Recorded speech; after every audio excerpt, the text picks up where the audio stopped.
அன்பு நெஞ்சங்களுக்கு சஞ்சு மாஸ் vlog-ஓட அன்பான வணக்கம். இன்றைக்கி பார்த்திங்கன்னா பாப்பாவுக்கு என்ன ஹெல்த்தி லஞ்ச் பாக்ஸ் மெனுன்னு பார்க்கலாம் வாங்க. பாசிப்பயிர் காலையில் எந்திரிச்சதையும் கொஞ்சம் ஒரு அரை மணி நேரம் ஊற வச்சுட்டு அதையே குக்கரில் ஒரு 6-7 விசில் விட்டு உப்பு மட்டும் போட்டு வேக வச்சு எடுத்துக்கிட்டேன். அதை சுண்டலாக கொடுத்து விடலான்னு சொல்லி.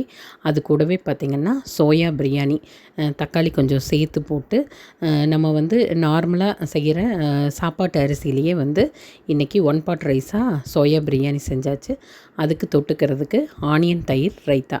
ஆமாங்க, இன்றைக்கி பார்த்திங்கன்னா பாப்பாவுக்கு lunch box menu soya biryani, தயிர் பச்சடி, அது கூட பாசிப்பயிர் சுண்டல், அது கூடவே லெமன் ஜூஸ் நன்னாரி போட்டு. இதுதான் இன்றைக்கி பாப்பாவுக்கு கொடுத்து விட்ட ஹெல்த்தி லஞ்ச் பாக்ஸ் மெனு. அப்புறம் பார்த்திங்கன்னா நல்ல வெயில், முடிஞ்ச வரைக்கும் குழந்தைகளுக்கு வெளியவே விளையாட விடாதீங்க. அதே போல் வெளியே நீங்களும் பெரியவங்க யார் போனாலும் தயவுசெய்து கையில் வாட்டர் பாட்டில், கொடை அது மாதிரி இல்லாமல் போகாதீங்க. அதே போல் நீர் சத்தான நிறைய காய்கறிகள், பழங்கள் அதெல்லாம் நிறைய எடுத்துக்கோங்க. மோர், ஜூஸு அது மாதிரி நிறைய குடிங்க. ஏன்னா வந்து நிறைய எனக்கு தெரியவே நிறைய பேர் திடீர்னு உடம்பு சரியில்லாமல் போயிடுறாங்க.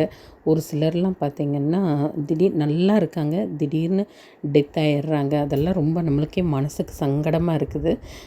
என்னன்னு பார்த்தா ஒன்றுமே இல்லை, நல்லா தான் இருந்தாங்க, ஆனால் திடீர்னு இது மாதிரி அப்படின்னு சொல்கிறாங்க. அதெல்லாம் கேட்கும்போது ரொம்ப பயமாக இருக்குது. அதனால் முடிஞ்ச வரைக்கும் நம்ம ஃபேமிலியை நம்ம ஹெல்த்தியாக பார்த்துக்க வேண்டியது நம்மளோட பொறுப்பு இல்லைங்களா? அது மட்டும் இல்லாமல் நம்ம ஃபேமிலிக்காக நம்மளும் ஹெல்த்தியாக இருக்கணும். அப்போ நம்மளும் முடிஞ்ச வரைக்கும் நிறையா நீர் சத்தான பழங்கள், காய்கறிகள், மோர், ஜூஸு, அப்புறம் பழைய சாதத்தில் தண்ணி ஊற்றி கரைச்சி, அது இல்லாமல் கம்பு சாதம் அது மாதிரிலாம் நிறைய எடுத்துக்கணும். ஏன்னா வந்து அப்போ தான் இந்த வெயிலோட தாக்கம் நம்ம உடம்பை ரொம்ப பாதிக்காமல் ஓரளவுக்கு அதிலேருந்து நம்ம மீள முடியும். ஏன்னா அவ்வளோ ரொம்ப கொடூரமான வெயிலாக இருக்குது. இப்படி வெயிலெல்லாம் வந்து முதல்ல இருந்ததே இல்லை.